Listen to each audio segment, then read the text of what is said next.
Jadi malam ini kita akan membedah surat Al-Asr. Buat teman-teman yang udah hafal bisa baca bareng, buat teman-teman yang belum hafal bisa buka surat Al-Asr atau bisa sekedar menyimak. A'udzu billahi minasy syaithanir rajim. Bismillahirrahmanirrahim.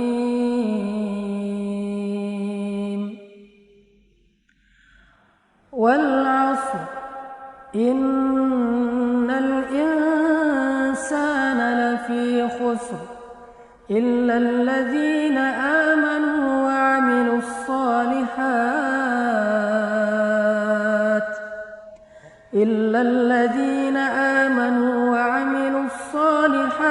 wa tawasaw bil haqqi wa tawasaw bis sabr. Shadaqallahul azim. Surat Al-Asr ini adalah salah satu surat yang paling istimewa di dalam Al-Quran. Saking istimewanya surat Al-Asr ini, Nabi SAW mencontohkan sebuah sunnah kepada kita. Apabila kita bertemu dengan saudara kita, teman kita, geng kita, kemudian kita duduk, ngobrol, nongkrong bareng dengan mereka, baik itu ngobrol tentang agama atau ngobrol tentang urusan dunia.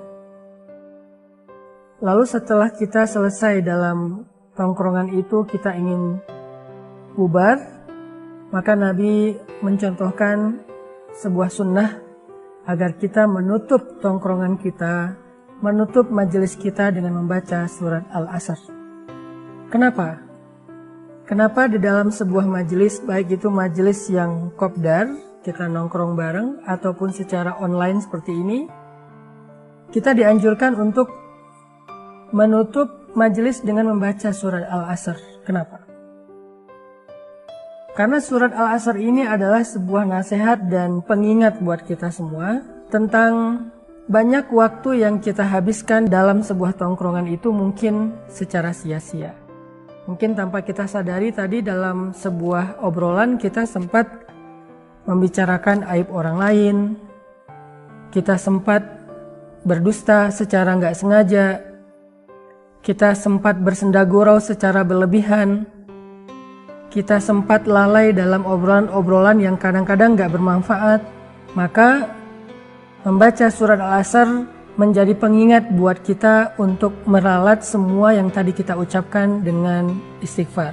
Makanya surat Al-Asr ini menjadi surat pengingat, surat yang menjadi nasihat sangat berharga untuk kita dalam mengisi hari-hari kita, waktu kita, hidup dan usia kita. Allah Subhanahu wa ta'ala bersumpah, dan tidaklah Allah bersumpah kecuali tentang sesuatu yang besar. Ketika Allah bersumpah di dalam Al-Quran, berarti Allah lagi mau ngomongin sesuatu yang penting. Jadi Allah tuh kalau lagi pengen ngomongin sesuatu yang penting, diawali dengan sumpah. Kalau kita mungkin menegaskan satu obrolan yang penting dengan sumpah. Sumpah, gue serius ngomong kayak gini. Sumpah ini beneran terjadi. Sumpah apa atau apapun lah bahasa kita untuk menunjukkan bahwa yang kita obrolin itu sesuatu yang benar dan penting. Allah bersumpah dengan waktu, wal asr, bahwa sesungguhnya innal insan, manusia, lafi khusr, benar-benar berada di dalam kerugian. Banyak orang yang kata Allah di dalam ayat ini seolah-olah menghabiskan hidupnya dengan hal-hal yang sia-sia, menghabiskan pemikirannya untuk hal-hal yang sia-sia, menghabiskan tenaganya untuk hal yang sia-sia, menghabiskan perasaannya terkuras untuk hal yang sia-sia. Jadi secara umum dasarnya kehidupan kita itu banyak sia-sianya. Coba renungkan hidup kita beberapa tahun ke belakang. Sebelum kita duduk dalam majelis ilmu kayak gini, sebelum kita mendengar nasihat-nasihat dari para ustadz atau ulama, coba renungkan kehidupan kita beberapa tahun ke belakang. Kayak gimana rasanya? Kita menjalani rutinitas kehidupan kita sehari-hari, tapi rasanya kayak lelah dan gak ada arti. Kita mencari uang, tapi kita gak tahu buat apa. Kita berusaha mencari cinta, ingin mencintai dan dicintai, tetapi setelah kita mendapatkannya, kita ngerasa lelah sendiri. Kita mencari kesenangan kesana kemari, tetapi semuanya seperti semu. Bahkan membuat kita semakin larut dalam dosa-dosa yang kita pikir dosa itu bisa membahagiakan kita. Yang kita pikir dosa itu bisa menyenangkan hati kita, ternyata semakin kita nambah dosa, semakin kita foya-foya, semakin kita merasa jenuh dan lelah. Kayak nggak ada rasa yang indah di hati kita kecuali hanya sekedar kesenangan sesaat karena hawa nafsu. Itulah kehidupan kita secara nyata sebelum kita mengenal Allah. Sebelum kita mengenal Islam. Apalagi jika seseorang udahlah dia nggak punya dunia, secara harta dia orang miskin, secara keluarga dia sebatang kara, secara fisik dia juga bukan orang yang sempurna amat, jauh pula dia dari Allah, maka menjadi lengkaplah perasaan jenuh, lelah, dan gak berarti dalam kehidupan dia.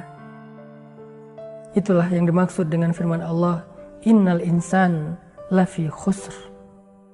Manusia itu rugi banget. Hanya menjadi manusia saja rugi. Kenapa? Karena manusia itu dasarnya hawa nafsu. Manusia itu suka mengeluh, manusia itu nggak ada cukupnya, manusia itu bodoh, manusia itu lemah, manusia itu nggak punya pegangan, manusia itu nggak tahu apa-apa. Sehingga kalau dia hidup hanya mengandalkan dirinya sebagai manusia, hidupnya rugi.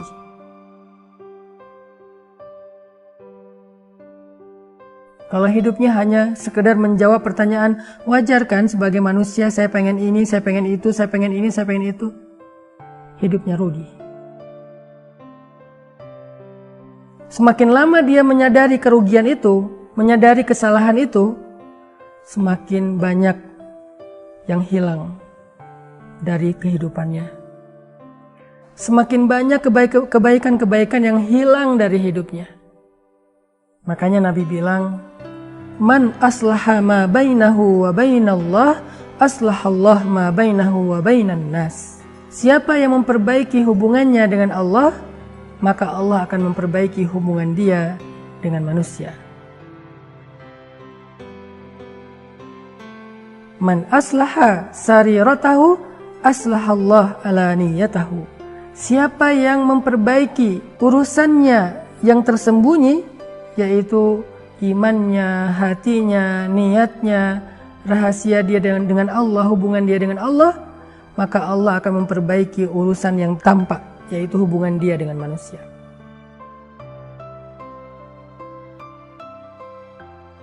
Allah akan memperbaiki yang tampak, yaitu urusan dunianya, urusan hartanya, pekerjaannya, keluarganya.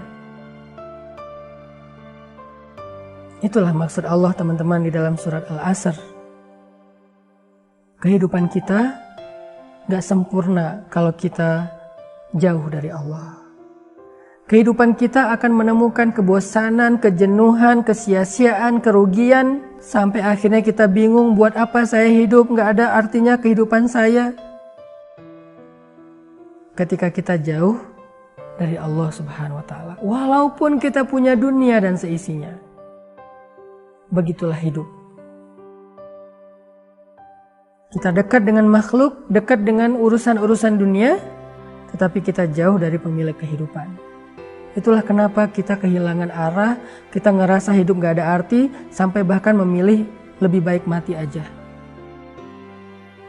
Innal insana lafi khusr. Manusia berada dalam kerugian. Sehingga satu-satunya cara untuk memperbaiki kehidupan kita yang mulai kehilangan arah itu, kembalilah kepada Allah. Datang ke rumah Allah, sujud di hadapan Allah,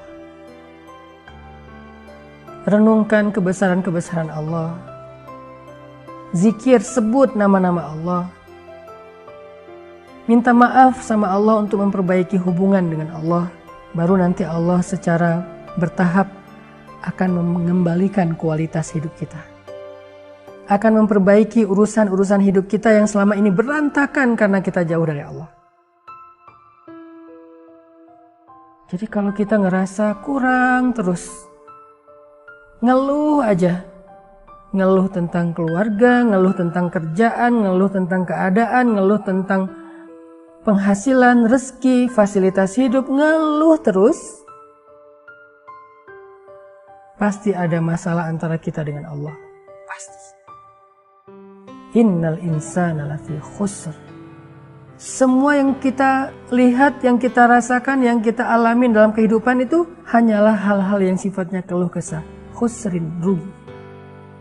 Seolah-olah kita nggak pernah dapat kebaikan dalam hidup. Kenapa? Karena kita jauh dari Allah. Sehingga jalan satu-satunya memperbaiki itu adalah perbaiki dulu hubungan dengan Allah. Kembali kepada Allah. Beriman kepada Allah. Mulai percaya, bangun keyakinan kepada Allah. Perbaiki perasaan kita tentang Allah. Pikiran kita tentang Allah. Nanti Allah yang akan memperbaiki pikiran dan perasaan kita tentang hidup.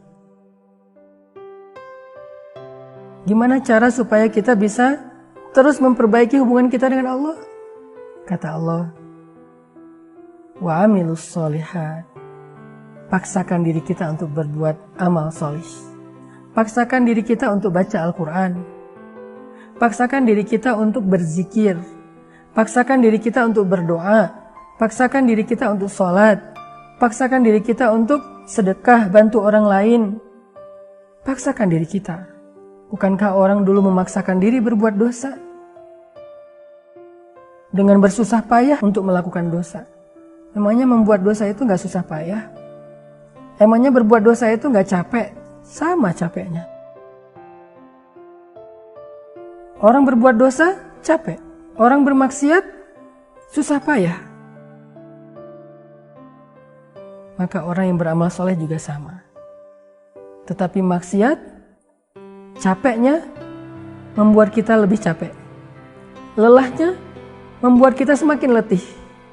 Sedangkan amal soleh, capeknya seperti orang olahraga. Capek tapi ada endorfin yang membuat dia happy. Bukankah olahraga itu capek? Ya. Tetapi keringat yang keluar membuat dia lebih segar. Peredaran darahnya lancar. Akhirnya dia lebih semangat. Begitulah beramal soleh. Capek, tetapi capeknya membuat dia happy. Membuat hatinya lebih semangat. Membuat kehidupannya lebih berkualitas. Ada endorfin spiritual dalam amal soleh. Sama capeknya. Sehingga kalau kita pengen kehidupan kita berkualitas, paksakan diri kita untuk beramal soleh, walaupun capek. Yang ketiga, watawasau bil haq, watawasau bis sabr. Kalau kita pengen hidup kita berkualitas, kalau kita pengen hidup kita itu semuanya baik, terarah, happy, hubungan kita dengan keluarga semakin baik, semakin bahagia. Yang ketiga adalah watawasau bil haq, watawasau bis sabr. Kita butuh teman. Kita butuh lingkungan. Kita butuh orang yang bisa memotivasi kita, menasehati kita, mengingatkan kita, menguatkan kita, mensupport kita. Kita butuh teman. Kita butuh seseorang yang bisa menjaga mood spiritual kita. Mood hati kita. Yang ketika kita lagi lemah, dia menguatkan kita. Ketika kita galau, dia memantapkan hati kita. Ketika kita bingung, dia memberi kita saran. Ketika kita dalam keadaan ragu, dia meyakinkan kita. Kita butuh itu. Sebaik-baik teman adalah orang yang solih, yang bisa mengajak kita kepada kebaikan dan kesolehan.